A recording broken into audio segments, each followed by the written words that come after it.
Audiobook Indonesia. Dengan saya kembali Arkandea di sini akan membacakan lanjutan dari bab ketujuh dan seperti biasa mohon maaf kalau uploadnya rada telat karena banyak banget kesibukan saya yang harus aku atau saya terserah lah yang aku banyak em, jalani jadi nggak sempet baca. Dan ada lagi yang aku pengen ucapin, tentu saja terima kasih banyak buat yang udah nungguin buku ini dan mantengin terus dan nge-DM aku di Instagram dan email juga. Makasih banget karena udah dukung podcast ini. Thank you so much dan semoga ilmunya selalu bermanfaat. Oke, itu dia. Dan kita langsung saja masuk ke bab 8 dengan judul Pentingnya Berkata Tidak. Pada 2009, saya mengumpulkan semua barang milik saya, menjual dan menyimpan beberapa di gudang, meninggalkan apartemen saya, dan pergi ke Amerika Latin. Waktu itu, blog saran perkencanan kecil saya mendapat perhatian yang banyak dan sebenarnya saya mendapatkan penghasilan yang lumayan dari menjual PDF dan kursus online. Saya berencana menggunakan sejumlah uang untuk tinggal di luar negeri beberapa tahun berikutnya untuk mengalami budaya baru dan memanfaatkan biaya hidup yang lebih rendah di beberapa negara berkembang di Asia dan Amerika Latin untuk membangun bisnis saya lebih jauh lagi. Lebih jauh. Itu adalah mimpi nomaden digital saya. Dan sebagai seorang petualang berumur 25 tahun, persis seperti itulah hidup yang saya inginkan. Namun, meski rencana saya kedengarannya seksi dan heroik, tidak semua nilai yang mendorong saya ke kehidupan nomaden ini merupakan nilai-nilai yang sehat. Tentu, tetap ada nilai-nilai yang terpuji yang saya jalan untuk melihat dunia. Keinginan tahun terhadap manusia dan budaya, keinginan untuk bertualang dengan cara yang klasik, namun ada juga jejak-jejak rasa malu yang samar-samar. Namun, mendasari hal-hal yang saya kerjakan. Pada saat itu, saya hampir tidak menyadarinya.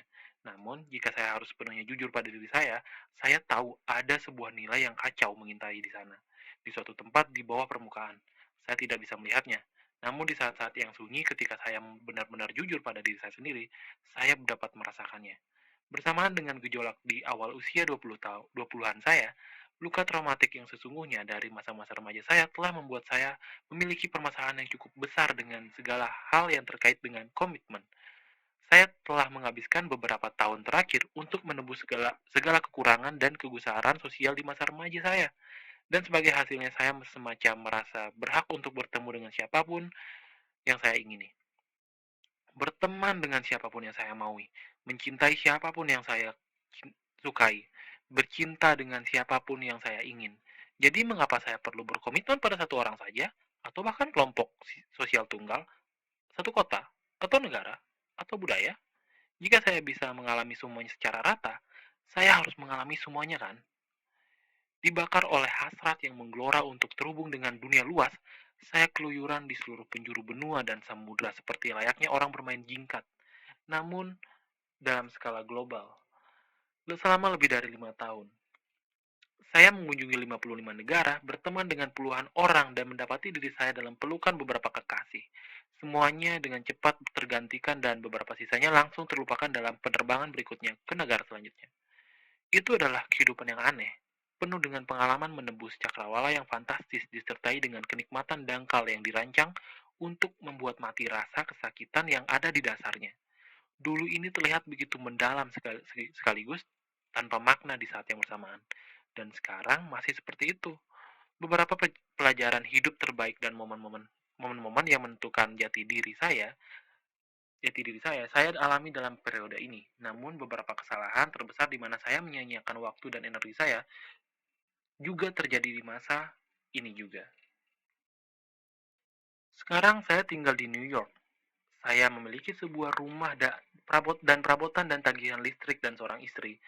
Tidak satupun dari semua itu yang benar-benar glamor dan atau menarik, dan saya menyukai seperti itu. Karena setelah tahun-tahun yang penuh dengan kegembiraan, pelajaran terbesar saya peroleh dari petualangan saya adalah ini. Kebebasan mutlak pada dasarnya tidak ada artinya. Kebebasan membuka kesempatan untuk makna yang lebih besar, tetapi pada dasarnya tidak ada makna apapun di dalamnya. Pada akhirnya satu-satunya cara untuk mendapatkan makna dan merasakan pentingnya sesuatu dalam kehidupan seseorang adalah dengan menolak alternatif yang ada. menyempitkan kebebasan, pilihan untuk berkomitmen pada satu hal, satu keyakinan, atau satu orang. Kesadaran ini datang pada saya perlahan-lahan setelah bertahun-tahun berkelana. Karena dengan begitu banyaknya ekses dalam kehidupan, Anda harus menenggelamkan diri Anda ke dalamnya untuk menyadari bahwa hal-hal tersebut tidak membuat Anda bahagia.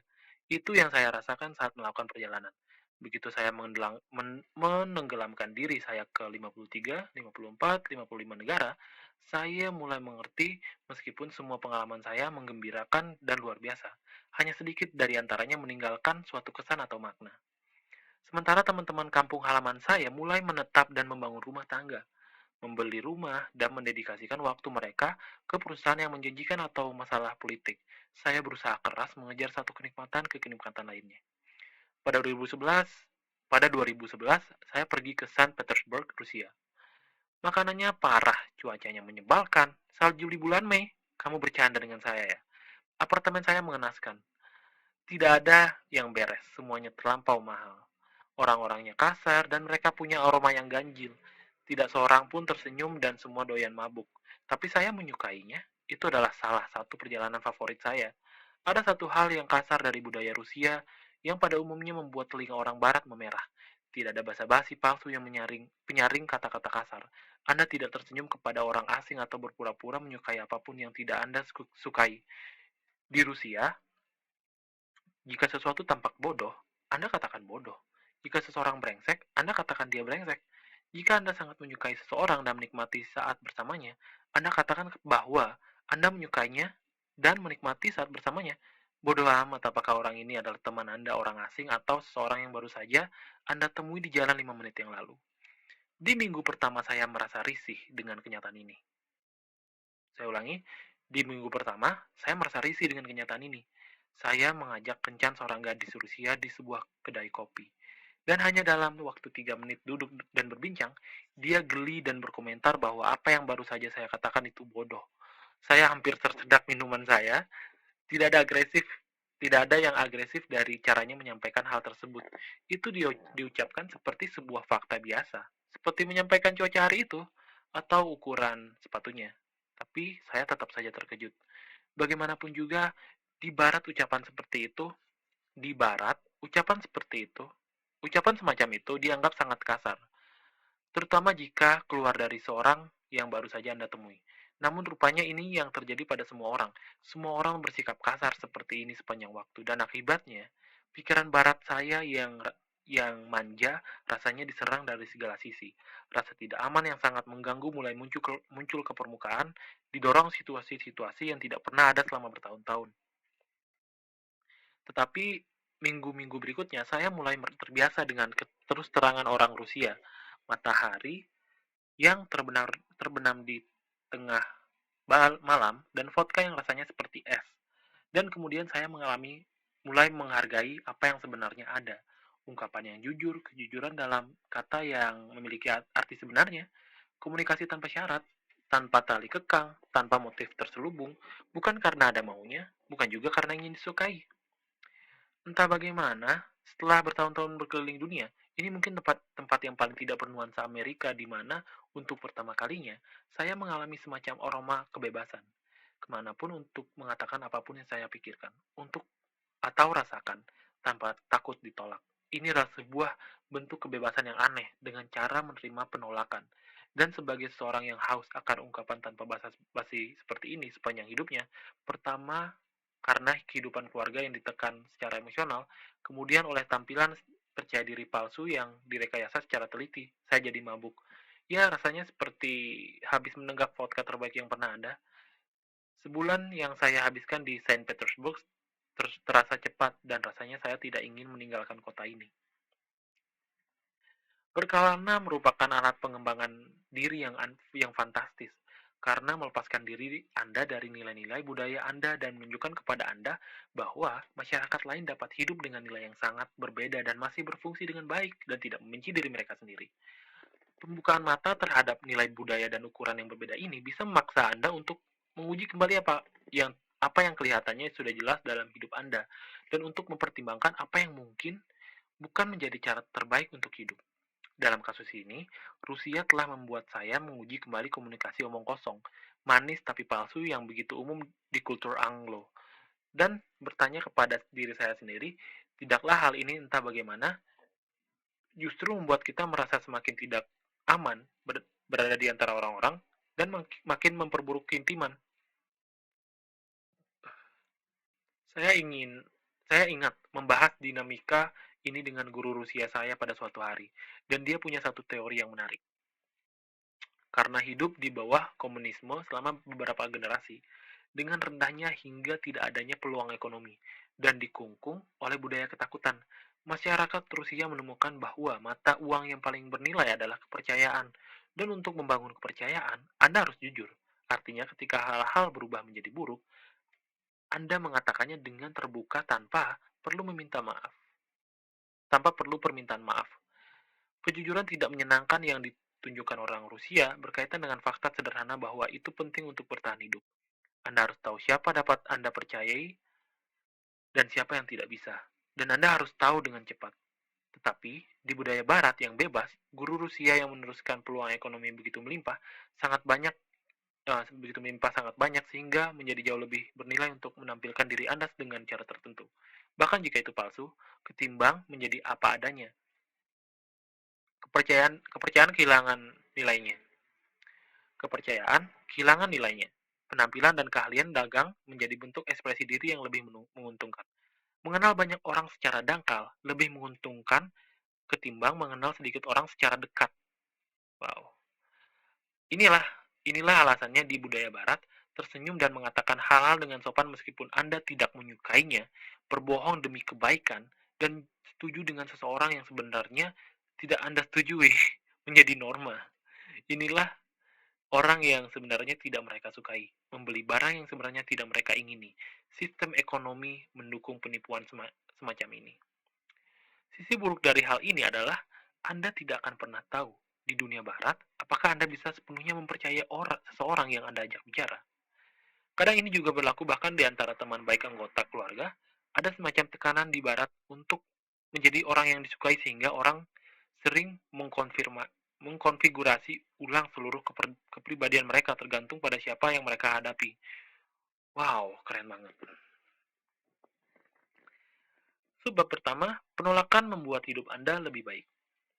Sebagai perpanjangan dari budaya positif atau konsumen, banyak dari antara kita telah diindoktrinasi dengan keyakinan bahwa kita harus mencoba secara inheren untuk sedapat mungkin menerima dan mengafirmasi sesuatu. Ini yang menjadi batu fondasi berbagai macam buku berpikir positif. Buka diri Anda terhadap peluang yang ada dengan menerima, berkata iya pada setiap hal dan setiap orang dan bla bla bla bla bla. Tetapi kita perlu menolak sesuatu. Jika tidak, kita kehilangan alasan untuk bertahan. Jika tidak ada sesuatu yang lebih baik atau lebih diinginkan daripada yang lain, kita akan merasa hampa dan hidup kita menjadi tanpa makna. Kita hidup tanpa nilai dan akibatnya kita menghidupi kehidupan tanpa tujuan. Menghindari penolakan, dalam kurung, baik memberi atau menerima penolakan, sering ditawarkan kepada kita sebagai jalan untuk membuat diri kita merasa lebih baik. Tetapi, menghindari penolakan memberi kita kenikmatan sesaat yang membuat kita tanpa kemudi dan tanpa arah dalam jangka panjang. Untuk sungguh mengapresiasi sesuatu, Anda harus membatasi diri Anda sendiri. Ada tingkat kegembiraan dan makna tertentu yang akan Anda raih dalam kehidupan. Hanya jika Anda menghabiskan puluhan tahun membina satu hubungan tunggal, satu karya tunggal, satu karir tunggal. Dan Anda tidak bisa mencapai investasi tahunan itu tanpa menolak alternatif yang ada. Tindakan melebihi sebuah nilai untuk diri Anda sendiri menuntut Anda untuk menolak nilai-nilai dari pilihan lain. Jika saya memilih untuk membuat pernikahan saya menjadi bagian yang paling penting dalam hidup saya, artinya saya mungkin memilih untuk tidak mengadakan pesta orgi dengan pelacur lengkap dengan kokain sebagai bagian yang penting dalam hidup saya. Jika saya memilih untuk menilai diri saya berdasarkan kemampuan saya untuk terbuka dan menerima pertemanan, artinya saya menolak untuk mengata-ngatai mereka di belakang. Itu semua adalah pilihan yang sehat dan menuntut penolakan di setiap langkahnya. Intinya, kita semua harus peduli terhadap sesuatu untuk menghargai sesuatu. Dan untuk menghargai sesuatu, kita harus menolak apa yang bukan sesuatu tersebut. Untuk menilai X, kita harus menolak non-X. Penolakan tersebut merupakan sebuah bagian yang inherent dan penting demi memelihara nilai-nilai kita. Demikian pula identitas kita. Kita ditentukan oleh apa yang kita tolak. Dan jika tidak menolak sesuatu pun, dalam kurung mungkin karena kita sendiri takut ditolak, pada dasarnya kita punya identitas sama sekali. Maaf, pada dasarnya kita tidak punya identitas sama sekali. Keinginan untuk menghindari penolakan dengan cara apapun, untuk menghindari konfrontasi dan konflik, keinginan untuk berusaha menerima apapun secara seimbang, dan untuk membuat semua hal berpadu dan harmonis merupakan bentuk keegoisan yang dalam dan halus. Orang-orang seperti ini karena mereka merasa berhak selalu merasa baik, menghindar untuk menolak apapun karena jika mereka melakukannya, mereka membuat diri mereka sendiri atau orang lain merasa buruk. Dan karena mereka tidak mau menolak apapun, mereka hidup dalam hidup yang tanpa nilai, disetir kenikmatan dan mematikan diri mereka sendiri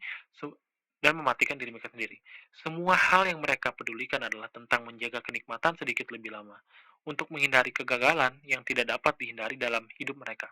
Berpura-pura telah mengusir penderitaan. Penolakan adalah keahlian hidup yang penting dan krusial. Tidak ada satupun, tidak ada satu orang pun yang ingin terjebak dalam sebuah hubungan yang tidak membuat mereka bahagia. Tidak ada seorang pun yang ingin terjebak melakukan pekerjaan yang mereka benci dan tidak mereka percayai.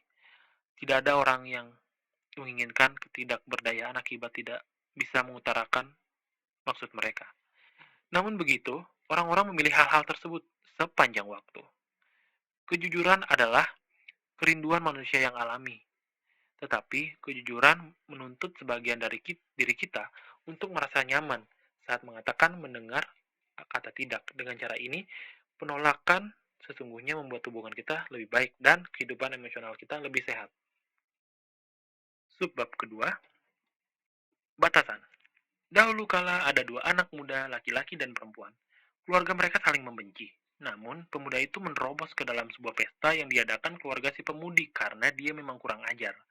Saat si gadis menatapnya, seolah ada iringan nyanyian malaikat yang membuka pintu gadis itu, sehingga dia langsung jatuh cinta pada pemuda itu. Sangat sederhana. Kemudian, pemuda itu menyelinap ke kebun rumah si gadis dan mereka memutuskan untuk menikah keesokan harinya. Karena Anda tahu, itu adalah hal yang paling memungkinkan, terutama ketika orang tua Anda ingin saling bunuh. Beberapa hari kemudian, kedua belah keluarga mengetahui pernikahan tersebut, dan pertumpahan darah pun terjadi. Mercutio mati. Sang gadis begitu marah, lalu meminum racun yang akan membuatnya tertidur selama dua hari. Tetapi, sayangnya, pasangan baru ini belum belajar seluk-beluk komunikasi pernikahan yang baik, dan wanita muda itu benar-benar lupa mengatakannya ke pria yang baru dinikahinya.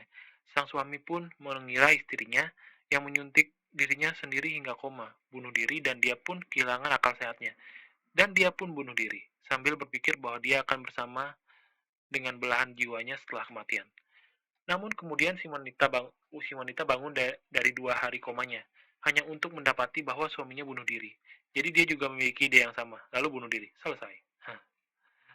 Romeo and Juliet, mirip dengan roman. Di budaya kita sekarang ini, saya ulangi lagi, Romeo and Juliet, mirip dengan roman di budaya kita sekarang ini.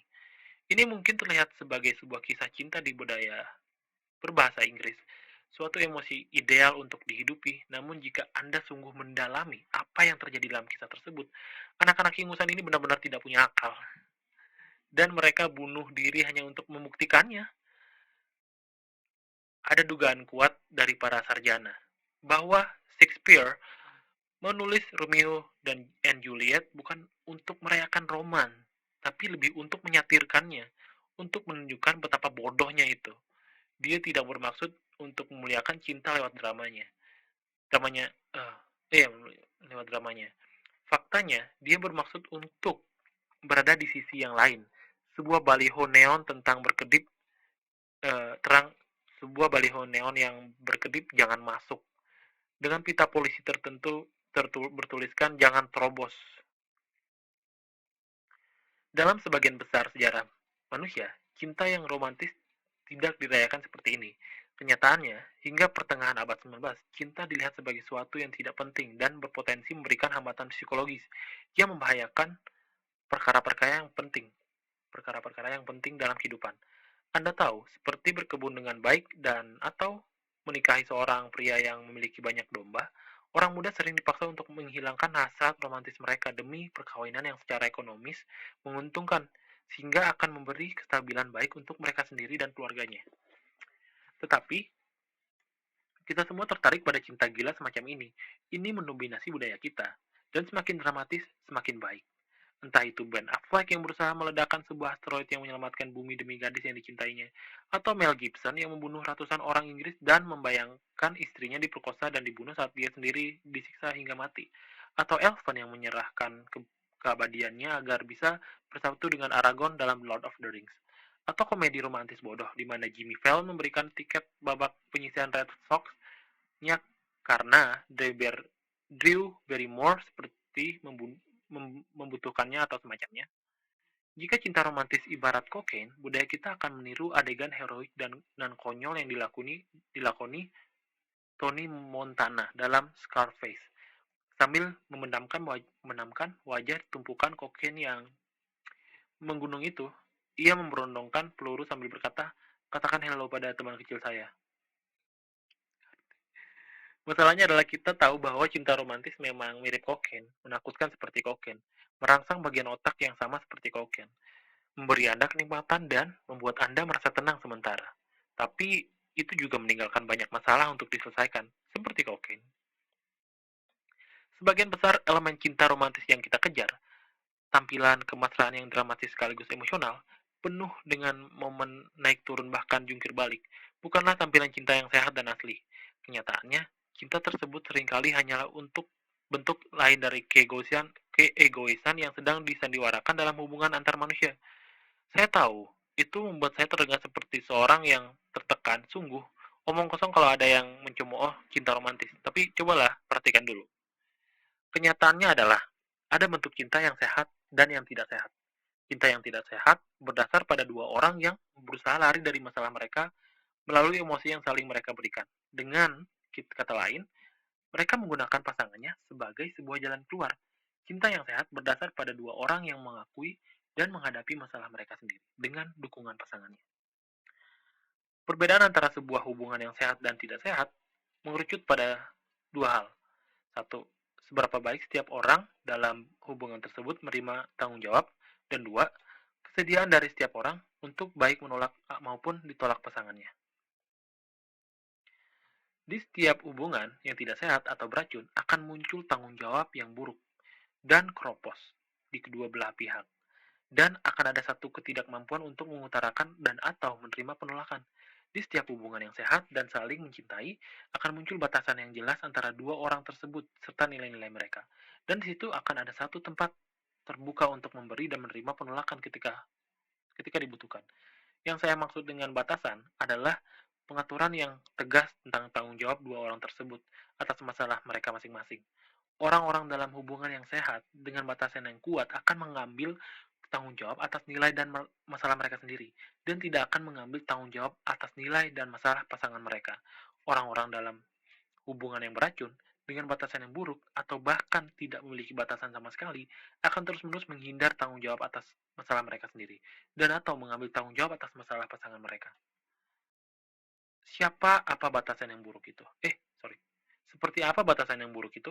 Berikut ini beberapa contoh. Kamu tidak boleh pergi dengan teman-temanmu tanpa aku. Kamu tahu kan aku pencemburu. Kamu harus tetap di rumah menemaniku. Teman kantorku bodohnya minta ampun. Mereka selalu membuatku terlambat, rapat karena aku harus memberitahu dulu bagaimana cara mengerjakan pekerjaan mereka. Aku tidak percaya kamu membuatku kelihatan sangat bodoh di depan saudariku sendiri. Jangan pernah membantah saya di depannya lagi. Sebenarnya aku mau menerima pekerjaan di Melkwe itu, tapi ibuku tidak akan pernah memaafkanku kalau aku pindah jauh darinya. Aku bisa berkencan denganmu, tapi bisakah jangan bilang temanku Cindy? Dia akan merasa tidak nyaman kalau aku punya pacar dan dia tidak. Dalam setiap skenario, digambarkan kalau seseorang entah bertanggung jawab atau atas masalah emosi yang bukan milik mereka, atau menuntut orang lain untuk bertanggung jawab atas masalah emosi mereka sendiri. Saya ulangi lagi paragrafnya. Dalam setiap skenario, digambarkan kalau seseorang entah bertanggung jawab atas masalah atau emosi yang bukan milik mereka, atau menuntut orang lain untuk bertanggung jawab atas masalah atau emosi mereka. Secara umum, orang-orang yang merasa dirinya harus diistimewakan jatuh ke salah satu jebakan dalam hubungan mereka. Entah mereka mengharapkan orang lain mengambil tanggung jawab atas masalah mereka, aku ingin akhir pekan yang santai dan nyaman di rumah, kamu harus tahu itu dan membatalkan rencanamu. Atau mereka mengambil terlalu banyak tanggung jawab dari permasalahan orang lain. Dia baru saja kehilangan pekerjaannya lagi, tapi mungkin ini kesalahanku. Karena aku tidak mendukungnya sebagaimana mestinya, aku akan membantunya menulis kembali lamarannya besok. Orang-orang yang merasa dirinya harus diistimewakan itu mengadopsi strategi macam ini dalam hubungan mereka dan juga diterapkan dalam setiap saat untuk menghindari tanggung jawab atas masalah mereka sendiri. Akibatnya, hubungan mereka menjadi jauh, menjadi rapuh dan palsu.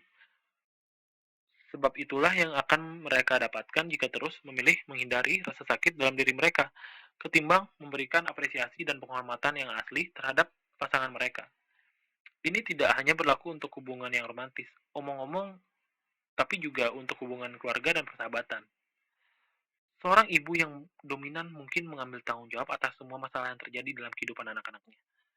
Keistimewaan ini kemudian menurun pada anak-anaknya, sehingga tidak dewasa mereka yang yakin kalau orang lain harus selalu bertanggung jawab atas masalah mereka. Inilah mengapa masalah dalam hubungan romantis Anda anehnya selalu sangat mirip dengan masalah yang menimpa orang tua Anda dulu. Ketika tanggung jawab atas emosi-emosi dan tindakan-tindakan kalian diatur dalam sebuah area gelap, area yang tidak jelas siapa bertanggung jawab untuk apa, siapa yang berbuat kesalahan apa, mengapa Anda melakukan apa yang Anda lakukan, kalian tidak akan pernah mengambil nilai yang kuat untuk diri kalian sendiri. Akibatnya, satu-satunya nilai Anda menjadi membuat pasangan Anda bahagia. Wow. Atau satu-satunya nilai Anda menjadi membuat pasangan Anda membahagiakan Anda. Wow. Tentu saja ini melawan diri Anda sendiri, dan hubungan yang dicirikan dengan adanya area gelap ini biasanya akan berjalan seperti Hindenburg dengan segenap drama dan kembang api. Orang-orang tidak bisa menyelesaikan masalah Anda, dan sebaiknya mereka tidak mencobanya, karena itu tidak akan membuat Anda bahagia. Anda tidak bisa menyelesaikan masalah orang lain juga, karena itu tidak akan membuat mereka bahagia. Tanda dari sebuah hubungan yang tidak sehat adalah dua orang yang mencoba memecahkan masalah orang lain agar diri mereka sendiri merasa baik. Sebaliknya, suatu hubungan dikatakan sehat ketika dua orang memecahkan masalah mereka sendiri agar keduanya merasa baik. Wow, gila. Perancangan batasan yang jelas ini tidak berarti bahwa Anda tidak bisa menolong atau mendukung pasangan Anda atau dibantu dan didukung olehnya. Anda berdua harus saling mendukung. Tetapi hanya karena Anda memilih untuk mendukung atau didukung, bukan karena Anda merasa itu kewajiban Anda atau keistimewaan Anda. Orang-orang yang sok istimewa gemar menyalahkan orang lain atas emosi dan tindakan mereka sendiri.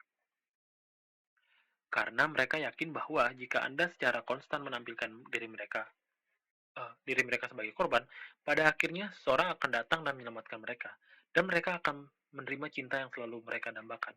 Orang-orang yang sok istimewa gemar menyediakan diri secara sukarela untuk disalahkan atas emosi dan tindakan orang lain, karena mereka percaya bahwa jika mereka memperbaiki pasangan mereka dan menyelamatkannya, mereka menerima cinta dan apresiasi yang selama ini mereka dambakan. Ini adalah yin dan yang dari hubungan beracun apapun, sang korban dan sang penyelamat. Seseorang yang memantik api demi membuatnya merasa penting, dan seseorang memadamkan api karena itu pun membuatnya merasa penting. Dua jenis orang ini saling tarik-menarik dengan kuat, dan biasanya mereka akan bersama pada akhirnya. Patologi mereka satu sama lain cocok dengan sempurna. Kadang mereka dibesarkan dengan orang tua yang masing-masing menunjukkan salah satu perilaku ini juga. Jadi model mereka untuk sebuah hubungan yang bahagia berdasar pada batasan yang manja dan buruk ini. Sedihnya, kedua model tersebut gagal dalam memenuhi kebutuhan masing-masing. Kebutuhan masing-masing pasangan yang sebenarnya. Faktanya, pola mereka yaitu terlalu banyak menyalahkan dan terlalu banyak menerima kesalahan, melanggengkan kesewenangan dan harga diri mereka yang rendah, yang justru menghalangi mereka untuk memenuhi kebutuhan emosional mereka sedari awal. Sang korban menciptakan banyak dan makin banyak masalah untuk diselesaikan, bukan karena adanya tambahan masalah yang nyata-nyata muncul, tetapi karena ini memberinya perhatian dan kasih sayang yang dicarinya. Sang penyelamat menolong dan makin banyak menolong bukan karena dia sebenarnya peduli terhadap masalah tersebut, tetapi karena dia yakin dia harus memperbaiki masalah orang lain demi mendapatkan perhatian dan kasih sayang untuk dirinya sendiri. Dalam dua kasus tersebut, maksud dari masing-masing tindakan itu egois dan bersyarat dan semacam menyabotase diri sendiri, sehingga cinta yang asli jarang sekali dirasakan. Si korban, jika dia sungguh mencintai sang penyelamat, akan berkata, coba lihat, ini adalah masalahku. Kamu tidak perlu memperbaikinya untuk aku. Cukup dukung aku saat aku memperbaikinya sendiri. Itulah contoh dari cinta yang sebenarnya. Bertanggung jawab atas masalah Anda sendiri dan tidak membuat pasangan Anda bertanggung jawab atasnya. Jika penyelamat sungguh ingin menolong korban, dia akan berkata, perhatikan, kamu menyalahkan orang lain atas permasalahanmu sendiri. Hadapi itu sendiri. Dan meskipun sekilas tampak kejam, itu sesungguhnya menunjukkan rasa cinta, menolong seorang untuk menyelesaikan masalah mereka sendiri. Sebaliknya, sebaliknya adalah keliru jika korban dan penyelamat keduanya justru saling memanfaatkan untuk mendapatkan kenikmatan emosional sesaat. Jika ini seperti kecanduan yang saling mereka penuhi. Ironisnya, ketika berkencan dengan orang yang sehat secara emosional, mereka biasanya merasa bosan atau kurang merasakan greget. Korban dan penyelamat tidak tertarik dengan individu-individu yang secara emosional sehat. Dengan rasa aman yang rasa aman yang kuat dengan rasa aman yang kuat itu, karena batasan yang solid dipunyai individu yang sehat, itu tidak cukup menyenangkan untuk menstipulasi kenikmatan sesaat yang selalu dicari oleh orang-orang yang merasa diri harus diistimewakan ini. Bagi korban, hal yang paling sulit dilakukan di dunia adalah membuat diri mereka sendiri bertanggung jawab atas masalah mereka. Sepanjang hidupnya, mereka percaya bahwa orang lain bertanggung jawab atas takdir yang mereka jalani. Langkah pertama untuk bertanggung jawab atas diri mereka ini seringkali menakutkan. Bagi penyelamat, hal paling sulit untuk dilakukan di dunia adalah berhenti bertanggung jawab atas masalah orang lain. Dalam seluruh hidupnya, mereka merasa bernilai untuk dicintai karena mereka merasa bernilai dan dicintai hanya ketika mereka menyelamatkan orang lain. Jadi melepaskan kebutuhan ini menjadi hal yang mengerikan bagi mereka juga. Jika Anda membuat sebuah pengorbanan demi seseorang yang Anda sayangi, ini karena Anda menginginkannya, bukan karena Anda merasa berkewajiban atau karena Anda takut konsekuensi dan tidak melakukannya. Jika pasangan Anda akan membuat sebuah pengorbanan demi Anda, ini karena dia dari hati yang paling dalam menginginkannya, bukan karena Anda telah memanipulasi pengorbanan melalui rasa marah dan kecewa. Tindakan yang berlandaskan cinta hanya terjadi jika dilakukan tanpa syarat atau harapan apapun. Orang bisa saja kesulitan membedakan mana yang melakukan sesuatu karena kewajiban dan mana yang karena sukarela. Jadi beginilah cara jitu yang untuk mengujinya. Tanyakan pada diri Anda sendiri, jika saya menolak, seperti apakah perubahan yang terjadi dalam hubungan ini? Senada dengan itu, tanyakan juga, jika pasangan saya menolak sesuatu yang saya ingini, seperti apakah perubahan yang akan terjadi dalam hubungan ini? Jika jawabannya adalah sebuah penolakan akan mengakibatkan drama yang dibesar-besarkan dan piringan-piringan pecah, itu adalah pertanda yang buruk bagi hubungan Anda. Itu menunjukkan kalau hubungan Anda bersyarat dilandasi oleh pemerolehan keuntungan yang dangkal yang diterima dari pasangan, bukannya saling menerima tanpa syarat, sekaligus menerima masalah masing-masing. Orang-orang dengan batasan yang kuat tidak kuat dimarahi secara dahsyat, disangkal dengan argumen atau dilukai. Orang-orang dengan batasan yang lemah ketakutan terhadap hal-hal tersebut dan akan secara konstan mencetak perilaku mereka sendiri agar bisa pas dengan naik turunnya gelombang emosi hubungan mereka. Orang-orang dengan batasan yang kuat paham bahwa tidak wajar untuk mengharapkan dua orang saling mengakomodasi 100% dan memenuhi setiap kebutuhan mereka. Saya ulangi lagi. Orang-orang dengan batasan yang kuat paham bahwa tidak wajar untuk mengharapkan dua orang saling mengakomodasi 100% dan memenuhi setiap kebutuhan yang dimiliki pasangannya. Orang-orang dengan batasan yang kuat mengerti bahwa mereka mungkin kadang bisa melukai perasaan seseorang, namun pada akhirnya mereka tidak bisa mengatur bagaimana orang lain merasakan sesuatu. Orang-orang dengan batasan yang kuat paham bahwa sebuah hubungan yang sehat bukan tentang saling mengendalikan emosi, tapi lebih pada saling mendukung dan dalam pertumbuhan individual masing-masing dan memecahkan masalah mereka sendiri. Ini bukan tentang peduli tentang apapun yang dipedulikan pasangan Anda. Ini tentang memedulikan pasangan Anda tanpa peduli apa yang diberikannya. Itulah cinta yang tanpa syarat sayang. Sebab ketiga, Sebab ketiga, bagaimana membangun kepercayaan. Istri saya adalah salah satu wanita menghabiskan waktunya dengan berlama-lama di depan cermin. Dia senang sekali terlihat memukau, dan saya juga senang sekali melihatnya memukau. Ya, sudah jelas lah. Beberapa malam sebelum kami pergi keluar, dia keluar dari kamar mandi setelah 1 jam merias wajah, menata rambut, baju, apapun itu, dan bertanya pada saya tentang penampilannya. Biasanya dia sangat cantik, namun kadang dia terlihat jelek. Mungkin dia mengotak-atik rambutnya atau memutuskan untuk mengenakan sepasang sepatu yang dipandang even great oleh beberapa perancang busana dari Milan. Apapun alasannya, tetap saja tidak cantik. Saat saya mengatakan hal ini kepadanya, biasanya dia akan marah begitu dia bergegas ke arah almari, pakaian atau kamar mandi untuk mengulangi itu semua dan membuat kami telat 30 menit. Dia memaki dengan kata-kata 4 huruf itu. Dan kadang bahkan menghujamkan beberapa di antaranya ke saya. Lelaki secara umum akan berbohong dalam situasi ini untuk membuat kekasih atau istri mereka gembira. Tetapi saya tidak. Mengapa? Karena kejujuran dalam hubungan saya lebih penting daripada hanya selalu merasa senang. Orang terakhir yang harus tahu semuanya adalah wanita yang saya cintai. Untungnya, saya menikah seorang yang setuju dan bersedia mendengar pikiran-pikiran saya tanpa disensor.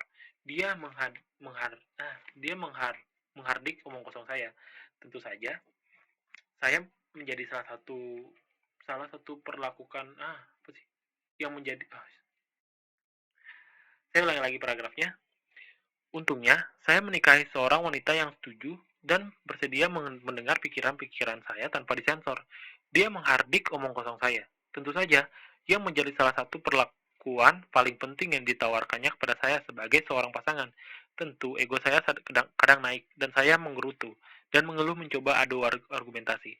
Namun, beberapa jam kemudian saya merajuk dan mengakui bahwa dialah yang benar. Dan demi Tuhan, dia membuat saya menjadi orang yang lebih baik, bahkan meskipun saya benci mendengarnya saat itu. Ketika prioritas tertinggi kita adalah untuk selalu membuat diri kita merasa senang, atau membuat pasangan kita merasa senang, tidak akan ada seorang pun yang berakhir dengan perasaan senang, dan hubungan kita pecah berkeping-keping bahkan tanpa kita sadari. Tanpa konflik, tidak akan ada kepercayaan. Konflik muncul untuk menunjukkan kepada kita siapa yang ada untuk kita tanpa syarat, dan siapa yang hanya ada untuk mendapatkan keuntungan.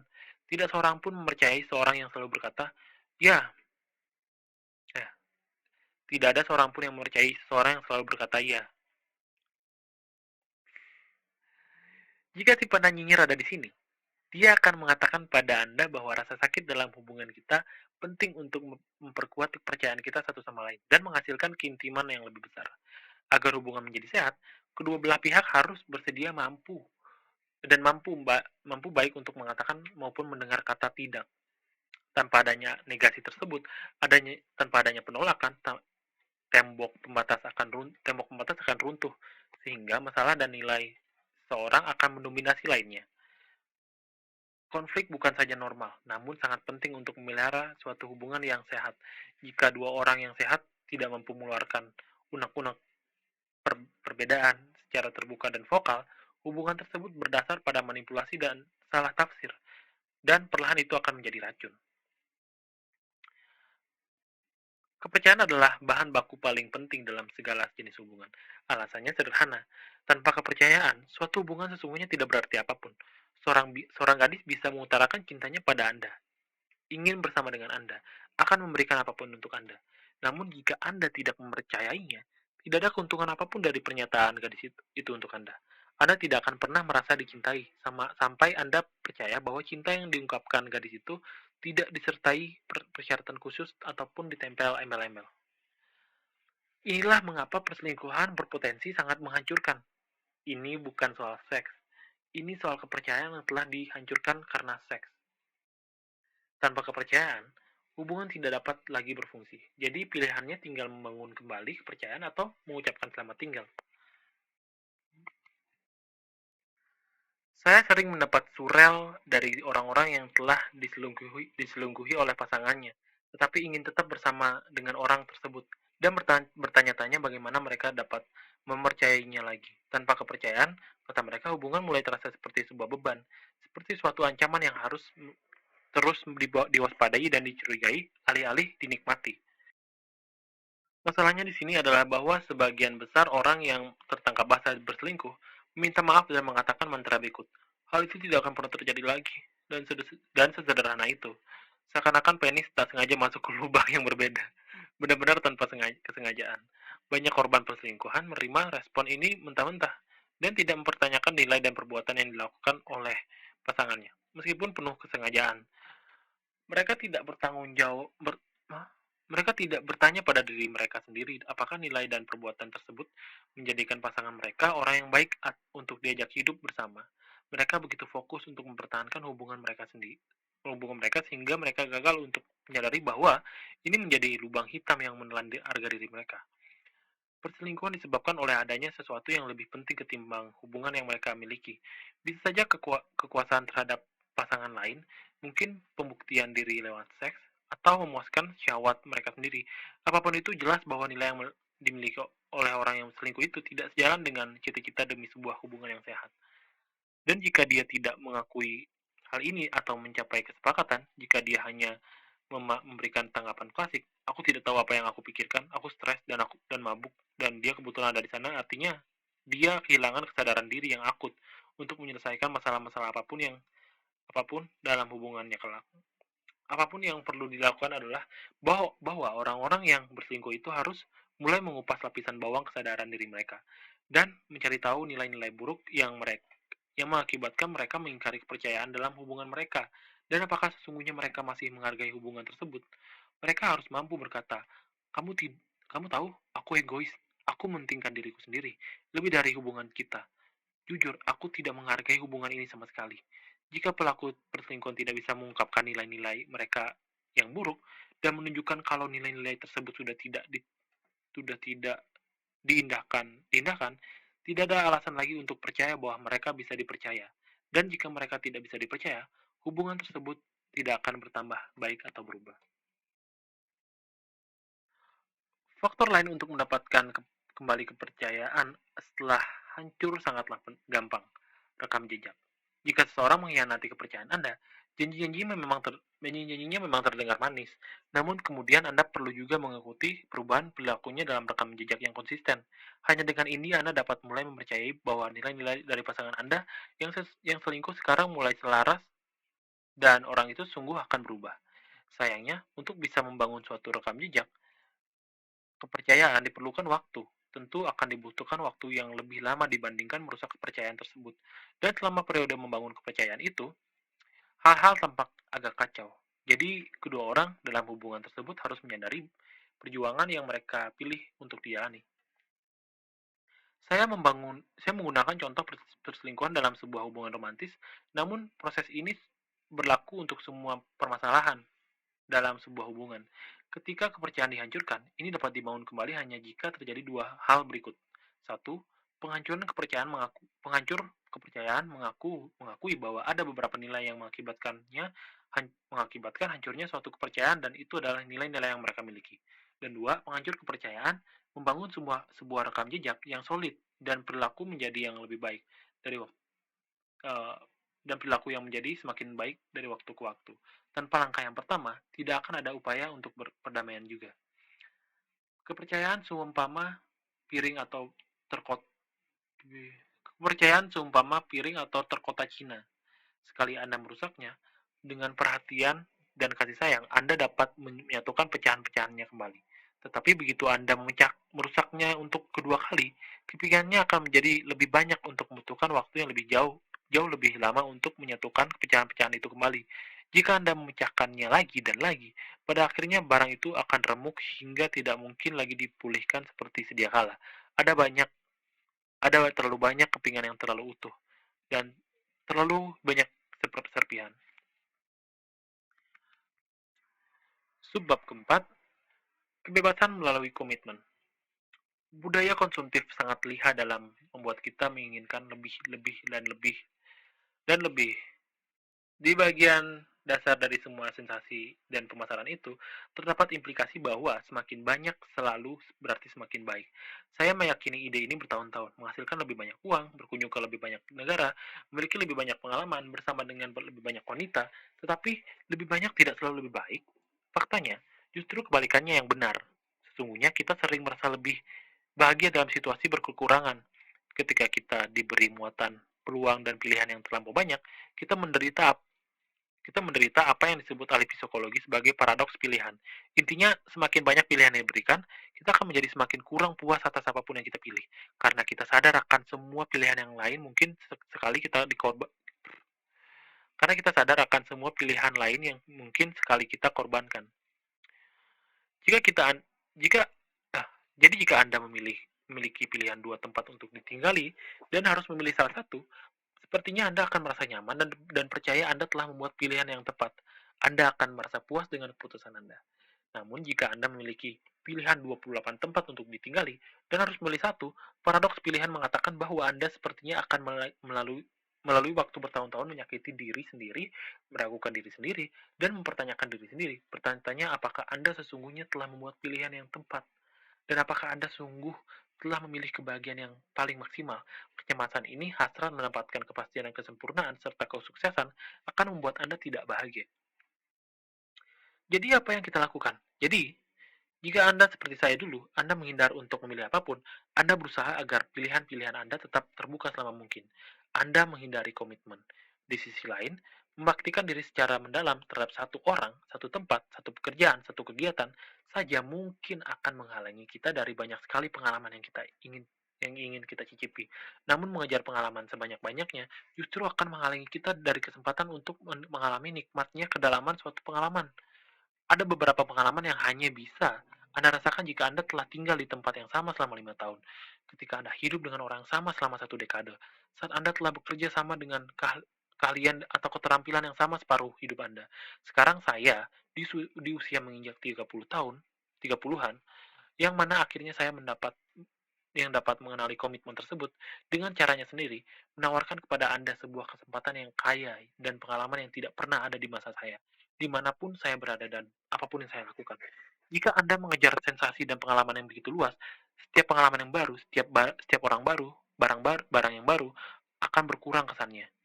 Ketika Anda tidak pernah meninggalkan tanah air Anda, negara pertama yang Anda kunjungi akan menginspirasi perubahan perspektif secara besar-besaran, karena Anda memiliki suatu dasar pengalaman yang sempit saat memulainya.